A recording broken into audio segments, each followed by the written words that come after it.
Ogari Nasai Minasan. Today we're gonna talk about Ohsama Sentai King-Ohger episode 27. This is a really simple and a very emotional episode. Or in this entirety episode really felt like a nail to the coffin to the character development that Kaguragi Deboski actually really lacks throughout the entire series. I have been watching Ohsama Sentai, and one thing that I really felt like Kaguragi is that we don't really get to see his real face, and in this episode I felt like we finally is able to see who he is like without all those facade, and that is when he is in front of Iroki-sama itself, and that is really amazing for us to actually get to see this side of Kaguragi. And we also get a little bit of flashback on how the hell did Kaguragi actually became the king of tofu as we know it today. And Kaguragi turns out to be kind of like a retainer to Iroki. I wouldn't say retainer, I don't think it's kind of like the right word, but Iroki has been training Kaguragi to replace her on the throne already, be way before the wrath of God incident even happened at all. Okay, so that is just to kind of like show us that Kaguragi is not just a simple farmer. Yes, he started out as a simple farmer, but before all the revelation, all the coup d'etat and all the stuff happened, Kaguragi already know how to lead as a king. Kaguragi already know what is the simple and the most fundamental ways of governance itself. So that is really amazing. And when we learn that Kaguragi is actually learning from Iroki, and all her ways is what leads to Kaguragi action today. The personality of Kaguragi that we saw today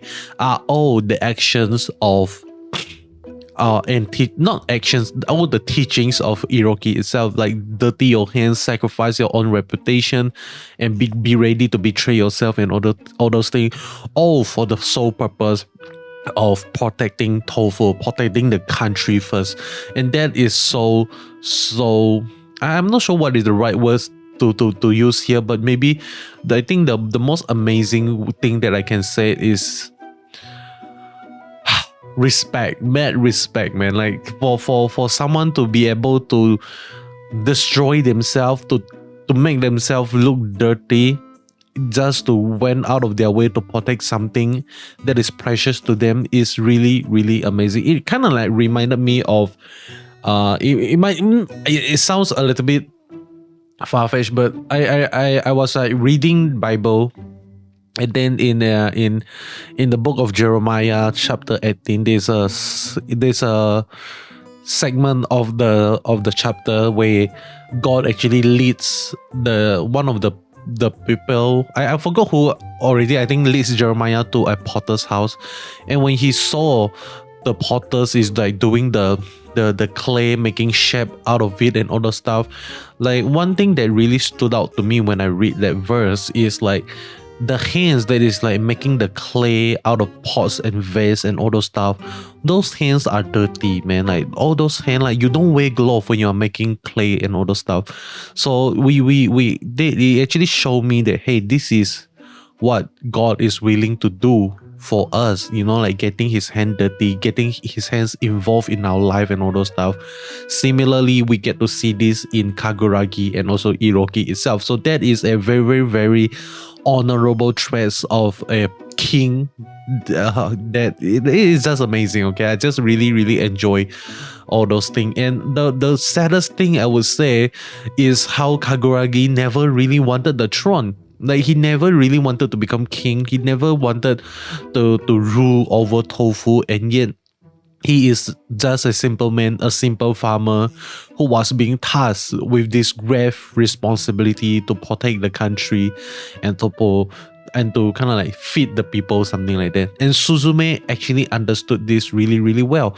And we actually know that Suzume is not just a simple little sister of Kaguragi, but she is also someone that really understands that being a king and a queen, she knows how to play the politics game. And the reason why I want to shine a little bit of lights on her right now is because right now we actually get to see her is actually like sticking very, very closely to Rakles right now, like in Sugar Dam. Like she is, I think, officially the wife of Rakles Hasti right now, but then again I could be wrong.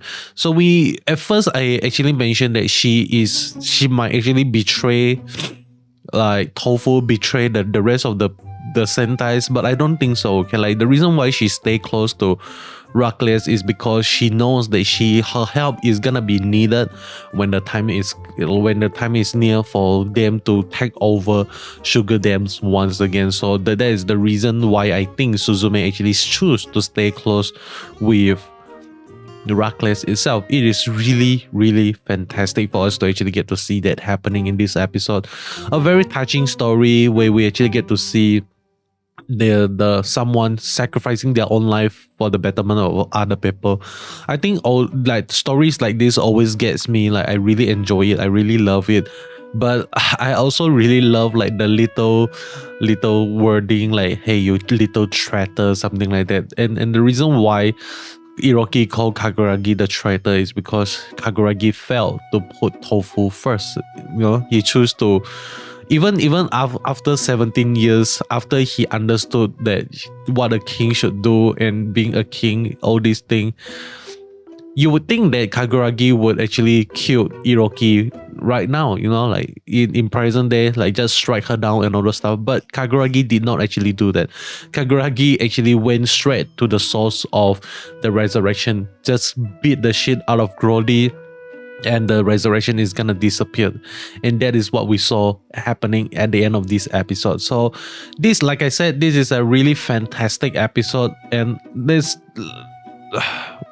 just something to this episode that I really love, which I can't really put it to words. So with that being said, I think that is pretty much it from me. Nothing really much for me to talk about anymore, because it is, like I said, at the beginning, right at the beginning of the video, is a very simple and emotional episode, and I'm all here for it. Okay, they focus on one point that they want to bring through, and they did it.